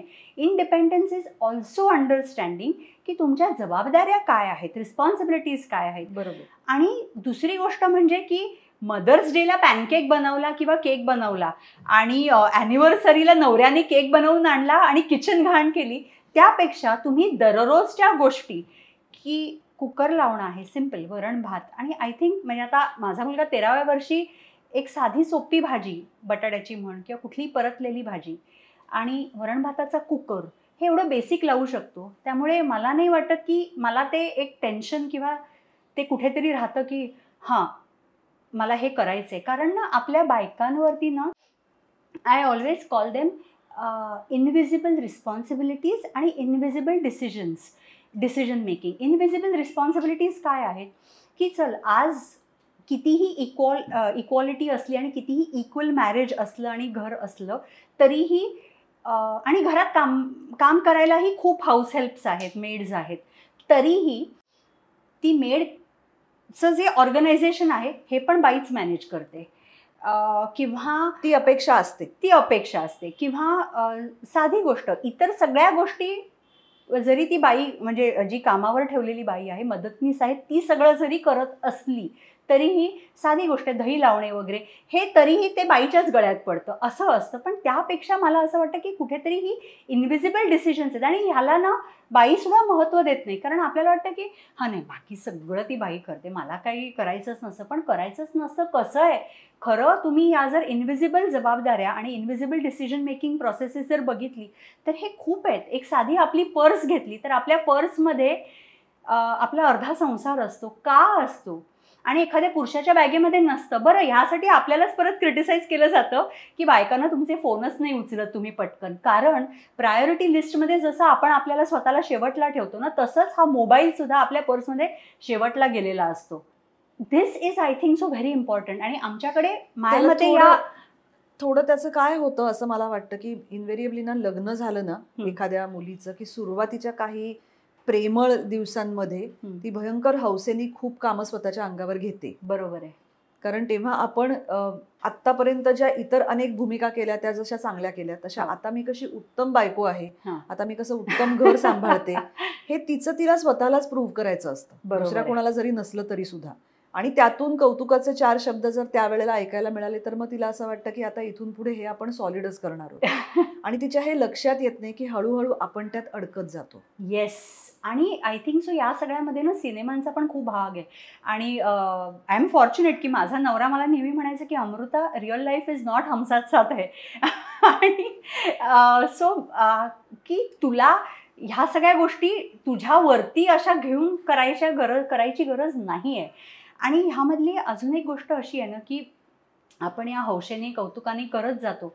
बरं, कौतुक हो की न हो तरीही केल्या जातात. त्यामुळे या सगळ्या गोष्टी, कौतुक एका लेवल नंतर नाहीच होत ना. रोज कोण कौतुक करणार आहे तुम्ही वरण भात कसं छान लावता याचं.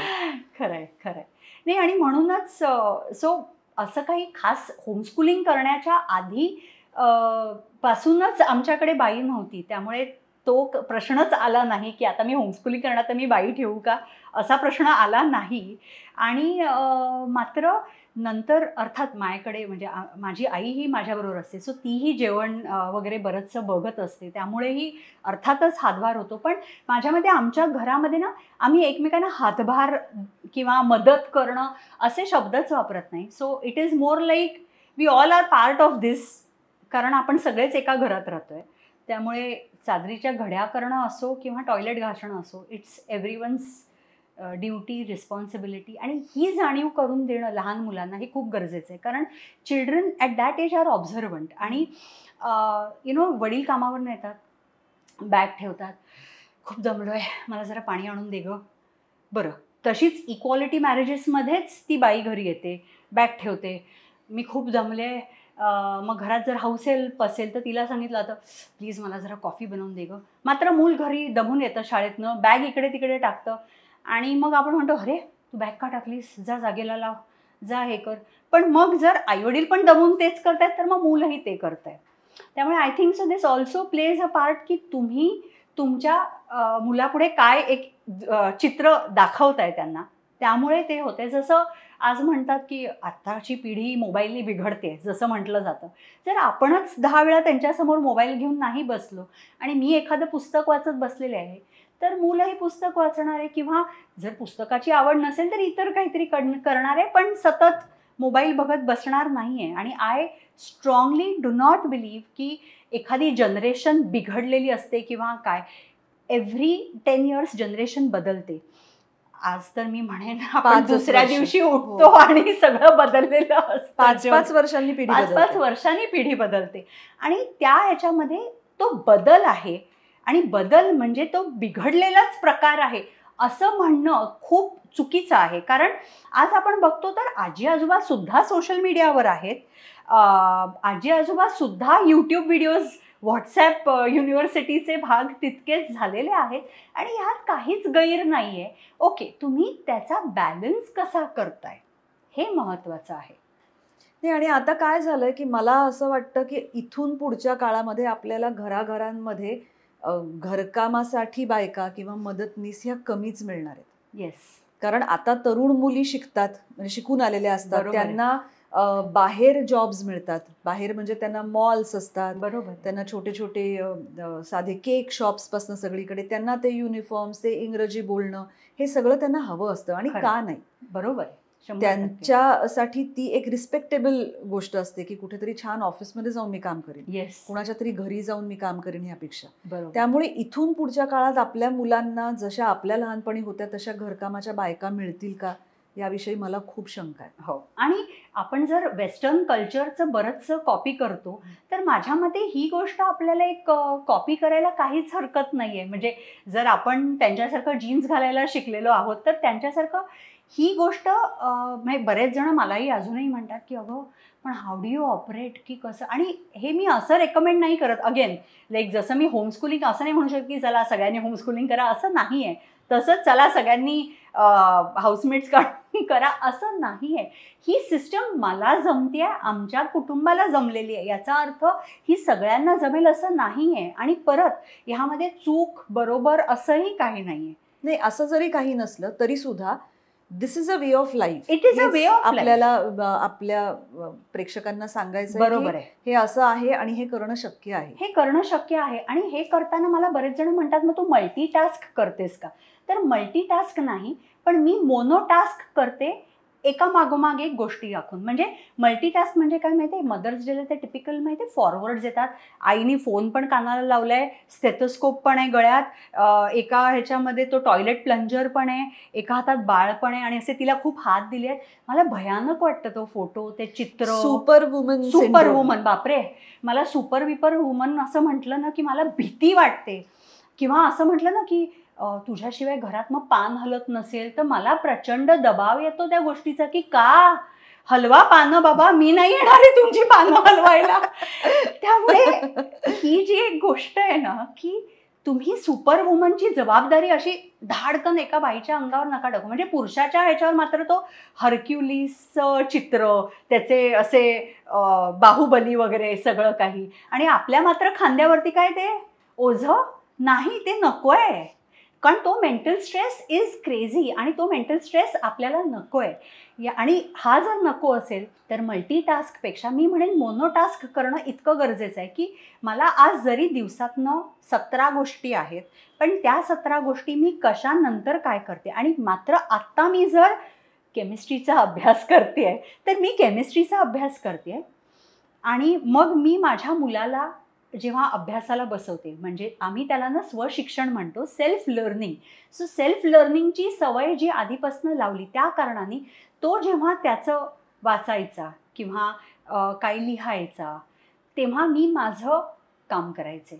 सो त्यालाही हे लक्षात यायला लागलं की जरी आपली होमस्कूल असली तरी जर आत्ता आई तिचं वाचन करते किंवा तिचं काहीतरी लिखाण करते किंवा तिचं विचेवर काम, कुठलंही काम करते, तर I have to give her that space. आणि मी तेव्हा माझं वाचन किंवा माझं हे जे डेडिकेटेड काम आहे ते मी करू शकतो. सो हे जे समजणं आहे ना, मग I don't think you will have any problem. कारण नाहीतर मग काय होतं, आपण बऱ्याचदा म्हणतो की आपण हे बॅलन्स करतोय, पण तो बॅलन्स होत नाही, मग आपण जगल करायला लागतो, आणि जगलिंग इज डिफिकल्ट. हो, पण हे जे एक ट्रिमेंडस ऑर्गनायझेशनल स्किल आहे, हे तू शिकलीस का तू जे कॉर्पोरेट ट्रेनिंग्स करतेस त्याच्यामध्ये तू हे बघितलंस? माझ्या मते ना हा थोडासा एक व्यवस्थितपणा जो माझे आजोबा म्हणायचे, माझे आईचे वडील, ते प्रचंड ऑर्गनाइज्ड होते. म्हणजे लहानपणी कदाचित मी त्यांना खूप बारकाईने बघितलं होतं, आणि he was like my father figure, you know. So I have seen him grow. आणि त्यांचं म्हणजे कसं माहिती आहे का, की पेन बंद करून ते त्याच ठिकाणी अनेक वर्ष त्यांचं पेन हे तिथेच असायचं घरामध्ये. किंवा सकाळी उठून ते आधी घरातला कचरा काढायचे, मग बिल्डिंगचा आमचा मजला तेवढा झाडायचे, आणि मग ते शिवाजी पार्कात जाऊन सगळा कचरा गोळा करायचे. सो माझ्या मते हे ना कुठेतरी ह्या गोष्टी सबकॉन्शियसली, अननोईंगली तुम्ही बघता, आणि कुठेतरी त्या तुमच्या डोक्यात राहिलेल्या असतात, त्या तुम्ही शिकलेल्या असतात, आणि मग ते तुम्ही वापरात येतात. सो माझ्या मते हे ऑर्गनायझेशनल स्किल्स प्रॉबब्ली त्यांच्याकडनं आले. आणि नशिबाने माझा नवराही मला असा मिळाला की he is like an Excel sheet person, though I am a canvas person, but he is an Excel sheet person. त्यामुळे दोघांचेही ऑर्गनायझेशनल स्किल्स वेगवेगळ्या पद्धतीने वेगवेगळ्या गोष्टींसाठी प्रचंड स्ट्रॉंग असल्या कारणाने या गोष्टी आमच्या छान मॅनेज होतात, आणि त्या बॅलन्स होतात, जगल नाही करावे लागत. अमृता, तू म्हणालीस तुझी आई तुझ्याबरोबर राहते. हो. म्हणजे हे सुद्धा तसं म्हटलं तर फार कन्व्हेन्शनल नाही आहे, खूप ऑफबीट आहे. आणि ह्या सगळ्यामध्ये अगेन माझ्या सासू सासऱ्यांचंही तितकंच ओपन माइंडेडनेस असणं. आणि ओपन माइंडेडनेस म्हणजे काय आहे की ही गोष्ट खरं तर विचार करण्यासारखी, किंवा अरे बापरे, मग तू अच्छा म्हणजे तुझी आई असते तुझ्याबरोबर, मग तुझे सासू सासरे नसतात, मग त्यांच्याबरोबर काही म्हणजे प्रॉब्लेम आहे का? असंही नाही आहे ना. माझे सासू सासरे माझ्याकडे येऊन राहतात, मी त्यांच्याकडे राहते, आम्ही. पण हे एक अंडरस्टँडिंग आहे की हो, आमचं लग्न झाल्यापासून माझी आई आमच्याबरोबर असते. किंवा आम्ही एकत्र असतो याचा अर्थ ते लांब आहेत असंही नाही आहे. तेही आमच्याच या सगळ्या गोष्टीतला भाग आहेत. पण हा समजूतदारपणा त्यांच्यातलाही आहे जो खूप महत्त्वाचा आहे. आणि नशिबाने मला एक असं कुटुंब मिळालं की जेव्हा माझं म्हणजे आम्ही हा होमस्कूलिंगचा जेव्हा निर्णय घेतला ना, तेव्हा आमचे सगळे हे घरातले जे आजी आजोबा मंडळी आहेत ना, त्यांनी तर इनफॅक्ट म्हणजे अरे वा, अगस्त्याला शाळेतच जायला नको मग, असं अशी काहीशी प्रतिक्रिया दिली आहे. त्यामुळे इतकं छान पाठिंबा मिळाला, इतका छान पॉझिटिव्हली सपोर्ट मिळाला. हे खूप महत्त्वाचं आहे या सगळ्यामध्ये. जसं मी म्हटलं ना की मी जेव्हा डिस्टन्स एज्युकेशन करायला घेतलं आणि माझ्या आईने इतरांना उत्तर दिलं की नाही, अमृताने शिक्षण नाही सोडलेलं, कॉलेज सोडलंय शिक्षण घेण्यासाठी. तसंच होमस्कूलिंग करताना काय हरकत आहे, आणि तू शिकवणार आहेस त्याला, मग काय प्रॉब्लेम. म्हणजे इथपर्यंत अगदी जाऊन सगळ्या माझ्या सासू सासऱ्यांनी असं म्हणेन मी, कारण मला प्रचंड एकच सासू सासरे असं नाही म्हणणार, कारण सगळे काका काकू, सगळे मावशी काका, everyone must have appreciated me to the extent की आता काय चाललंय तुमचं होमस्कूलिंगमध्ये. किंवा आमचे फोल्डर्स आणि बाइंडर्स बघायला खास यायचे आणि म्हणायचे की आम्हाला दाखव ना तुझे बाइंडर्स, किंवा आता कुठली एक्सपेरिमेंट केली आहे तुम्ही होमस्कूलिंगमध्ये. हे एक समोरून जे यायचं ना, हा पाठिंबा आणि हा उत्साह निर्माण होणं, तिकडे या सगळ्या गोष्टीला मी क्रेडिट देईन. आणि त्यामुळेच हे शक्य आहे. आता ह्याच्यामुळे असं होईल का की समजा एखाद्या मुलाला, आता तू एवढ्या भाषा शिकली आहेस, तू कॉर्पोरेट ट्रेनिंग्स वगैरे करतेस, एखादा त्या ट्रेनिंगमध्ये माणूस तुझ्याकडे 28व्या वर्षी 30व्या वर्षी आला की मला पूर्वी कधीतरी शाळेत असताना ही भाषा शिकायची होती पण माझी ती नाही तेव्हा शिकली, मला तेव्हा वेळ नाही मिळाला किंवा इतर काही कारणांमुळे आता मला ती शिकायची, तर ते नव्याने त्याच्यानंतर शिकायला लागून त्याच्यामध्ये पुढे खरंच फॉर्मल शिक्षण घेणं हे सगळं शक्य आहे का म्हणजे आता, असं तुला वाटतं? 100% शक्य आहे. बरं, ही गोष्ट सांगताना ना मी एक 2-3 गोष्टी सांगू इच्छिते. मी जेव्हा शिकवायचे ना तेव्हा माझ्याकडे काही आजोबा पण होते जे स्टुडंट्स होते माझे. आणि इनफॅक्ट तेव्हा ना मला आपले ॲक्टर गिरीश ओक जे आहेत त्यांचे वडील, त्यांचा मला एकदा फोन आलेला की त्यांना फ्रेंच वगैरे येते आणि मग त्यांना भाषांतरं वगैरेंमध्ये इंटरेस्ट. आणि आमच्या फोनवरती बऱ्याचदा खूप कॉन्व्हर्सेशन्स झाली होती भाषेच्या निगडीतली. सो मला हा मुद्दा एवढ्याचसाठी सांगायचे की भाषा आणि वय ह्याचा काही एक संबंध नाही आहे, बट भाषा आणि तुम्ही किती टचमध्ये आहात ह्याचा खूप संबंध आहे. म्हणजे तुम्ही एखादी भाषा, आता मी एवढ्या भाषा आणि वय यांचा संबंध नसला अजिबात तरी वय आणि शिक्षण यांचा काही प्रमाणात आहे. वय आणि शिक्षणाचा परत संबंध नाहीये, तुमच्या जबाबदाऱ्या आणि शिक्षण याचा संबंध आहे. म्हणजे वयामुळे आलेल्या जबाबदाऱ्या. कारण आता कधी कधी काय होतं की वय वाढलंय, शिकायची इच्छा आहे पण आता मला वेळच मिळत नाही, कारण तुमच्या प्रायोरिटीज वेगळ्या झालेल्या असतात. मग तुम्हाला ती इच्छा खूप असते पण तुम्ही ती तुमच्या प्रायोरिटी लिस्टमध्ये तुमची इच्छा, तुमचं स्वप्न घातलेलं नाहीये. मग भाषाच शिकणं काय साधी गोष्ट आहे की मे बी आज मला एक पॉटरी मेकिंगच्या वर्कशॉपला जायचंय पण तुमच्या प्रायोरिटी लिस्टमध्ये तुमचं ते काम जमत नाहीये म्हणून ते होत नाही. आणि बायकांचं तर खूप असं होतं, बऱ्याचदा होतं. लाईक आय सेड ना, प्रायोरिटी लिस्टमध्ये आपण शेवटचे आहोत म्हणून आपला मोबाईल, स्वतःचाच मोबाईल आपल्या पर्समध्ये सगळ्यात शेवटला गेलेला आहे. आणि कोणत्याही वयात तुम्ही ही भाषा, कोणतीही भाषा कधीही शिकू शकता. मात्र जर तुम्ही त्या भाषेच्या टचमध्ये नसाल, जसं आज मी होमस्कूलिंगमुळे खूप केमिस्ट्री करायला लागले, बायोलॉजी करायला लागले, पण माझ्या ज्या काही भाषा आहेत त्या मी विसरले आहे का, तर हो. म्हणजे मी माझ्या वेबसाईटवरही ते लिहिलेलं आहे की येस, कारण I am human, I am not a computer, I am not AI. मी आई आहे पण AI नाही आहे. आणि मात्र how am I better than probably GPT किंवा गुगल ट्रान्सलेट. तर अजून तरी म्हणजे अगदी मी आज म्हणते, कारण आत्ता म्हणते, कारण पुढच्या सेकंदाला टेक्नॉलॉजी बदलते आणि नवीन जी काही टेक्नॉलॉजी येईल त्याविषयी काहीही माहीत नाही. पण अजून तरी AI मध्ये तो ह्युमन टच आलेला नाही आहे. त्यामुळे भाषांतर करण्याचा जेव्हा प्रश्न येतो तेव्हा नाकी 9 आले can be translated as 9 came to my nose rather than understanding the essence of it आणि मग त्याचं भाषांतर करणे. सो हा जो एक ह्युमन टच आहे किंवा जर माझ्या मुलाचा हा खूप एक टाईमपास आहे की तो ना गुगलवरती वेगवेगळे असे मराठी किंवा इंग्लिश घालतो आणि इंग्लिश टू मराठी किंवा मराठी टू इंग्लिश ट्रान्सलेट करून बघत असतो गंमत की हाऊ फार गुगल हॅज चेंज किंवा प्रोग्रेस्ड. आणि हा सगळेजण तुम्ही प्रोग्रेस चेक करू शकता. सो तुम्ही पालक सूप वगैरे असं समजा घातलं तर ट्रान्सलेशन सर्रास पेरेंट सूप येतं.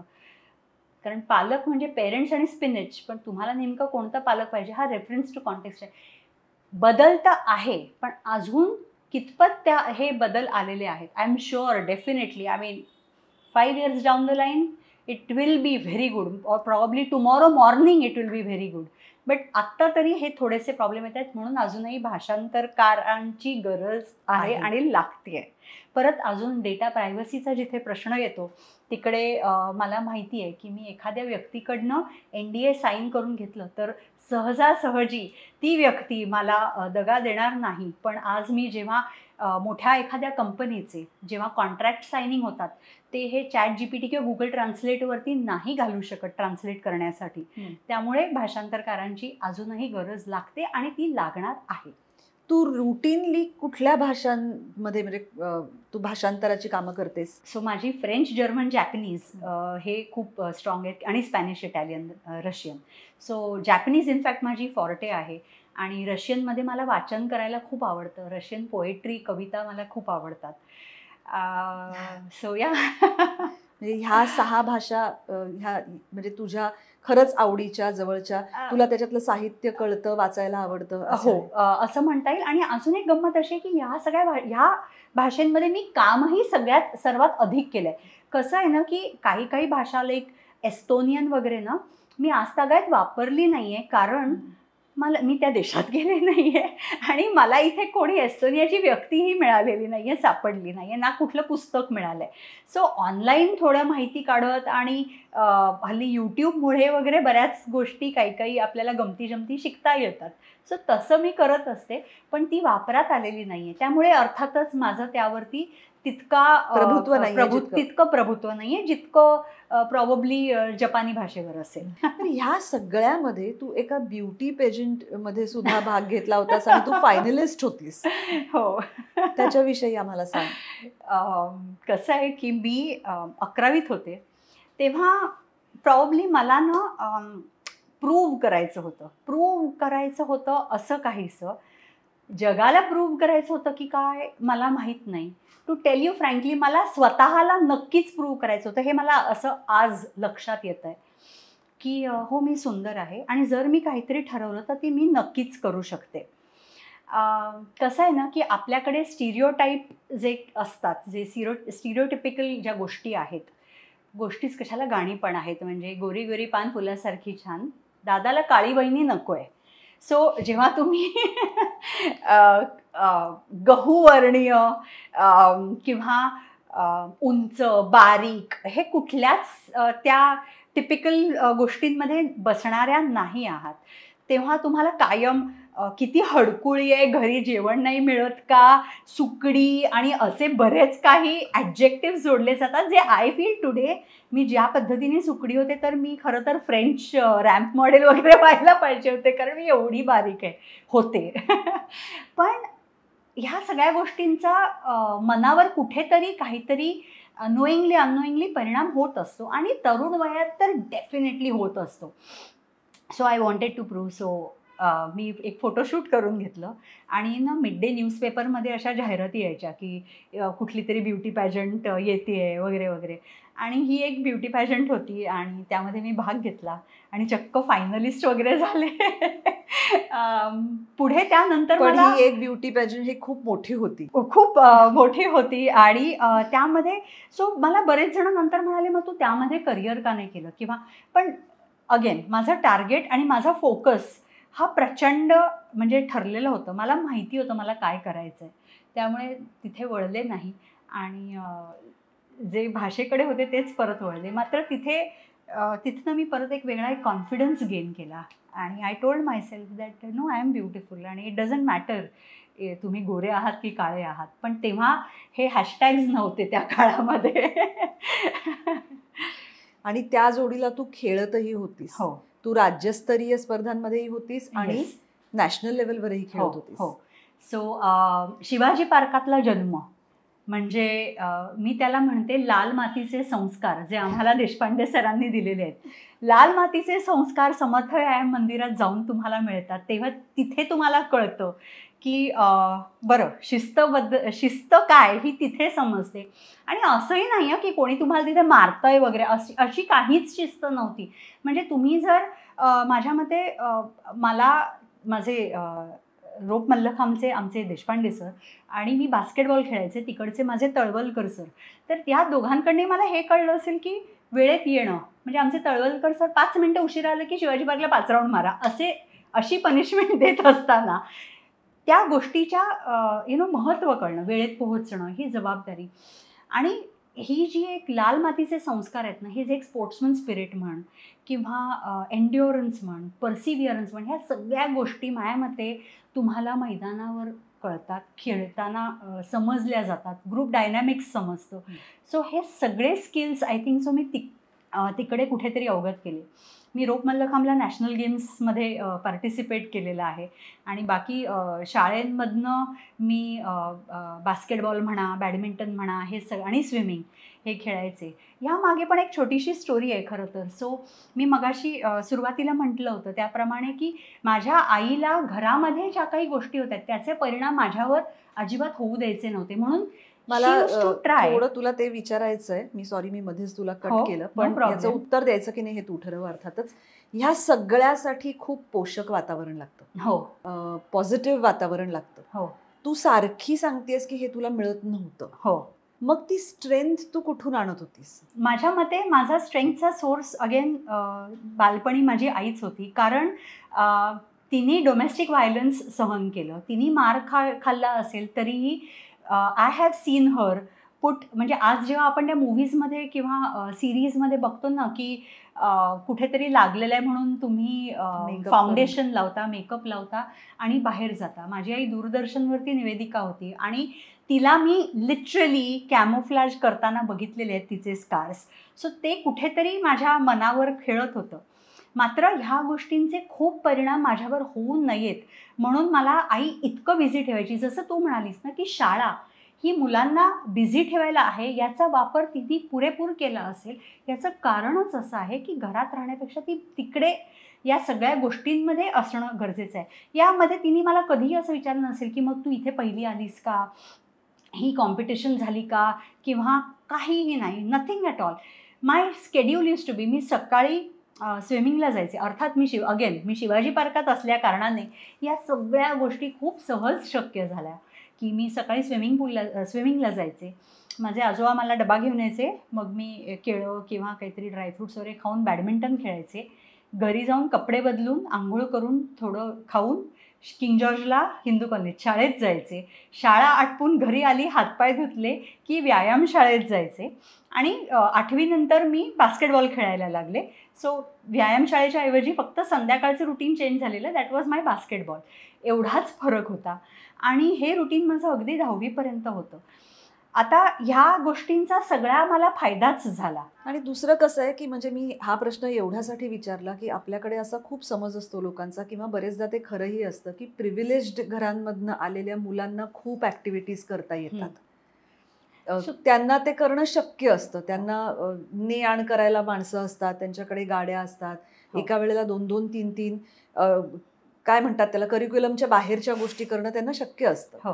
मला हेच तुला विचारायचं होतं किंवा हेच म्हणायचं होतं की ॲडव्हर्स कंडिशन्समधनं आलेली मुलं सुद्धा एका वेगळ्या स्ट्रेंथनी हे करू शकतात आणि वेगळ्या स्ट्रेंथनी करू शकतात. आणि where there is a will there is a way, जे म्हणतो ना की ही विल तेव्हा माझ्या आईची होती म्हणून शी फाउंड अ वे. पुढे जाऊन मला ती सवय लागली, त्या गोष्टी करण्याची पद्धत काय असते ही एक लक्षात आली. आणि हे समजल्यामुळे गोष्टी या करायच्याच आहेत. आणि दुसरं कसं असतं ना की तुम्ही जेव्हा डोंगरावर चढताय आणि तुम्ही जेव्हा अगदी तळातनं सुरुवात केलेली आहे, अगदी पायथ्यापासून सुरुवात जिथे केलेली आहे तिथे तुम्हाला पडण्याची भीतीच वाटत नसते. त्यामुळे ती पडण्याची किंवा फेलियरची भीती मला अजिबात नव्हती आणि नाही ती मला आईने घातलेली. टू टेल यू फ्रँकली, आणि हे मी प्रत्येक वेळेला सांगत असे, मला कधीच 10वी शाळेमध्ये 11वी 12वी असे मार्क, म्हणजे मी बोर्डात आली आहे, खूप छान मार्क मिळाले, असं कुठेही नव्हतं. म्हणजे for that matter people use to think आणि हॅव सेड की learning a foreign language is not everyone's cup of tea, आणि you Amruta, you won't be able to learn a foreign language ever in your life, असं म्हणणारी ही माणसं होती. So तुम्ही, हे तुमच्यावर आहे की निंदकाचे घर असावे शेजारी. सो तुमच्यावर आहे की तुम्ही ते कॉमेंट्स कशा पद्धतीने तुम्ही बदलता. अर्थात पण मी आज असं म्हणेन की हे निंदक नसते तर probably the journey would have been bit easier. कारण खूप झाले आता शेजारचे निंदक. माझ्या मते शेजारच्यांनी गोड बोलणं अति गरजेचं आहे आता. गोड बोलणं म्हणजे तिळगुळ खाऊन नुसतं टेम्पररी नाही, पण मनापासून चांगले 2 शब्द बोलायला पैसे लागत नाहीत. त्यामुळे माझ्या मते आता लोकांनी थोडं अप्रिसिएशन मोकळ्या हाताने करावं, जितक्या क्रिटिसिझम मोकळ्या हाताने केलं जातं. पण हे तू घराबाहेरच्या लोकांविषयी बोलतेस. हो, घरामध्येही अशी सगळी परिस्थिती असताना त्याचा तुझ्या मनावर, भावभावनांवर काय परिणाम होत होता? म्हणजे त्याचं बाह्य रूप वेगळं झालं, तू खूप वेगवेगळ्या गोष्टी करायला लागलीस, हे मला कळलं. पण तुझ्या लहान वयात, तुझ्या वाढीच्या वयात हे सगळं बघत लहानाचं मोठं होणं हे खूप वेदनादायी प्रचंड आहे.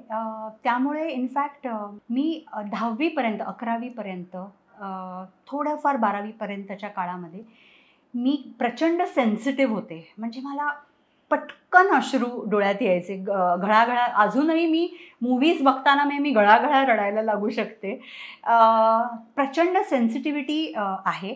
पण at the same time I became extremely rebellious, की प्रत्येक गोष्टीत मग अच्छा हे नाही का, मग मी करते. हे होऊ नाही शकत का, मग मी करते. सो प्रत्येक गोष्टीत तो एक प्रवाहाच्या विरुद्ध दिशेने पोहण्याची सवय लागून गेली. आणि मग somewhere there was a phase जिथे मला असं वाटायला लागलं फेमिनिझम म्हणजे strong women and fighting for the rights. But today I have reached a stage where I think feminism is not about that. Feminism is equality. आणि feminism म्हणजे सगळ्यात महत्त्वाचं आहे, पुरुषांचं जाऊ देतो, बाईनीच बाईला समजून घेण्याची अधिक गरज आहे, जी अजूनही बाईच बाईला समजून घेत नाही बऱ्याच ठिकाणी. So that is the sad part. त्यामुळे असा तुला अनुभव का आला? म्हणजे तू असं इतक्या ठामपणे का म्हणतेस? कारण मी माझ्या आईला जेव्हा या सगळ्या दुःखातनं जाताना बघितलं, तेव्हा मला एक गोष्ट लक्षात येत होती की समाज तिला कधीही आपलंसं करत नव्हता. तिच्याच घरातल्यांनी सुद्धा तिला कुठेही आपलंसं करणारी खूप कमी माणसं होती, प्रचंड कमी. म्हणजे एका हातावर मोजता येतील इतकीच माणसं होती. आणि कुठेही म्हणजे अगदी साधी गोष्ट असो ग, आपल्याकडे जसं हळदी कुंकू हा जो प्रकार आहे, म्हणजे मला तर अक्षरशः या गोष्टीची चीड यायला लागली. To the extent it changed to Haldi Kunku being a gathering, आणि नॉट की तुमचं मॅरिटल स्टेटस काय आहे, तुम्हाला मूल आहे का, तुम्हाला मुलगा आहे मग तुम्ही उच्च झालात, आणि असे काहीतरी विचित्र पद्धतीने जो समाज चालतो, हा जो आहे ना समाज, हा समाज खरं तर आपल्याला घडवत असतो, पण हाच समाज आपल्यावरती एवढा दबाव आणत असतो. आणि हा दबाव मी सहनही केलेला आहे, हा माझ्या डोळ्यांनी बघितलेला आहे. आणि ह्या समाजातल्या स्त्रियाच माझ्या आईला कसं लांब टाकत होत्या हे मी जास्ती जवळून बघितल्या कारणाने मला असं वाटतं की स्त्रीनी खरं तर आधी स्त्रीला समजण्याची गरज आहे. हा जो फेमिनिझम आहे ना, की आज मी एक खूप कौतुकाने ही गोष्ट सांगते की माझी नणंद ही माझी बेस्ट फ्रेंड आहे. टू द एक्सटेंट की ती माझ्या म्हणजे तिच्या भावाला म्हणजे माझ्या नवऱ्याला ती जिजाजी म्हणते, कारण इतक्या आम्ही दोघी जवळच्या झालेलो आहोत. हे खूप महत्त्वाचं आहे की मुलीनी मुलीला समजणे, समाजाने एकमेकांना समजणे आणि अशा मुलांना लांब न करणे. मी हे खूप लहानपणापासून अनुभवलेलं आहे की जेव्हा म्हणते मी, मला बर्थडे पार्टीजना इन्व्हिटेशन नसायचं, सगळेजण एकत्र येतायत, भेटतायत, पण या सगळ्यामध्ये ना एक खूप महत्त्वाची गोष्ट आहे, या सगळ्याचा निगेटिव्ह इम्पॅक्ट होऊ शकतो. बरोबर. You can become completely different आणि बी अँटी सोशल. रादर मी प्रचंड सोशल झाले. ह्याचं अगेन कुठेतरी मी श्रेय आईला देईन, कारण ती मला नेहमी म्हणायची की अमृता, पुरुष वाईट नसतो, माणसं जातीवर नसतात, माणसं असतात तशी असतात. त्यामुळे कोण वाईट आहे आणि कोण चांगलं आहे हे व्यक्तीप्रमाणे ते अवलंबून असतं, ना की त्याची जात काय आहे किंवा त्याचं म्हणजे तो पुरुष आहे की स्त्री आहे किंवा त्यावरती ह्या कुठल्याही गोष्टी अवलंबून नसतात. त्यामुळे हे मला कुठेतरी बॅक ऑफ द माइंड होतं. त्यामुळेच माझ्या मते पुरुष किंवा बाई किंवा ही अशी वागली, हे असं झालं, ह्याला मी बाकीच्या गोष्टींशी नाही लिंक करत. वेरएज ही गोष्ट घडली, ओके, ती व्यक्ती तशी होती म्हणून ते तसं झालं, हे तिथेच थांबतं. बापरे अमृता, मला तुझं ऐकताना असं वाटतंय की तू 35-40 वर्षात 70-80 वर्षांचं आयुष्य जगली आहेस. म्हणजे खूप अनुभव घेतलेस आणि खूप त्यातून शिकली आहेस, अजूनही शिकते आहेस. येस, आणि थँक्यू हे वाक्य म्हटल्याबद्दल. कारण का सांगू, म्हणजे मला अजिबात पटत नाही की जेव्हा म्हणतात की आम्ही केस पिकवले आहेत, आम्ही खूप पावसाळे बघितले आहेत. मला असं वाटतं पावसाळे बघायला तुम्ही ॲक्च्युअल वयस्कर व्हावं लागत नाही, पण your experiences count, good bad or what ever. म्हणजे जे काही तुम्ही आयुष्यातनं बघता आणि शिकता आणि त्या चुका करता, मात्र त्या चुकांमधनं तुम्ही त्या जे नवीन तुमच्यात बदल घडवता. म्हणजे मी चुकांना नेहमी माइलस्टोन्स म्हणते. I call mistakes milestones. कारण चुका म्हणजे फेलियर नाही आहे, चुका म्हणजे माइलस्टोन्स आहे, ती एक पायरी आहे. तिकडे तुम्हाला ठेच लागली आहे, हरकत नाही, ठीक आहे, next time probably try another way and you will succeed, you know. So पावसाळ्यांपेक्षा माझ्या मते एक्सपिरियन्सेस तुम्हाला शिकवतात. हो, प्रश्नच नाही. आणि तू ज्या पद्धतीने तुझ्या मुलाला शिकवतेस, एक्सपिरियन्समधनंच शिकवतेस, ते तर फार इंटरेस्टिंग आहे. आणि मी म्हटलं तसं की आता माझी मुलगी त्या सगळ्याच्या पुढे गेली आहे, ती आता मोठी झाली आहे, पण मला माहीत नाही हे मी करू शकले असते की नाही. मला बरेचदा बऱ्याच गोष्टींबद्दल असं वाटतं की हे मी करू शकले असते, पण ह्या बाबतीत मला तो कॉन्फिडन्स नाही. आणि मला फार कौतुक वाटतंय तुझं, तू ज्या पद्धतीने हे सगळं सांगते आहेस. तुझे ती जर्नल्स आणि ते बाइंडर्स जे काय आहेत ते आम्हालाही कधीतरी बघायला आवडतील, कारण फारच मला हे सगळं अद्भुत वाटतंय ऐकून. आणि मला असं वाटतं की होमस्कूलिंगच्या बाबतीत आपल्या प्रेक्षकांपैकी कोणाला काही प्रश्न असतील तर जरूर अमृताला विचारा, किंवा तिच्यासारखं कोणी होमस्कूलिंग केलं असेल तर त्यांना विचारा. कारण इथून पुढच्या काळामध्ये बायकांना त्यांचं करिअर करायचं असेल तर ह्यापैकी बऱ्याच गोष्टींचा वेगवेगळ्या पद्धतीने विचार करावा लागणार आहे. त्यात हे आता न्यू एज्युकेशन पॉलिसी वगैरे आपल्याकडे आली आहे, त्यातून शिक्षणात सुद्धा वेगळे वेगळे प्रयोग होत आहेत, वेगळ्या पद्धतीने आपली मुलं शिकणार आहेत. खरं आहे. तर हे सगळं तुझ्याशी बोलून मलाही नव्याने बऱ्याच गोष्टी कळल्या, आणि मला असं नक्की वाटतं की माझ्या प्रेक्षकांनाही खूप नवीन गोष्टी ह्यातनं कळल्या असतील. थँक्यू. त्यामुळे थँक्यू व्हेरी मच. नाही, थँक्यू, तुम्ही मला ही अपॉर्च्युनिटी दिलीत की आज मी तुमच्या सगळ्यांशी, तुझ्याशी एवढ्या छान गप्पा मारल्या आणि आपल्या प्रेक्षकांपुढे हे एक नवीन विषय मांडू शकले. खरंच खरंच मनापासून धन्यवाद. मनापासून धन्यवाद. थँक्यू.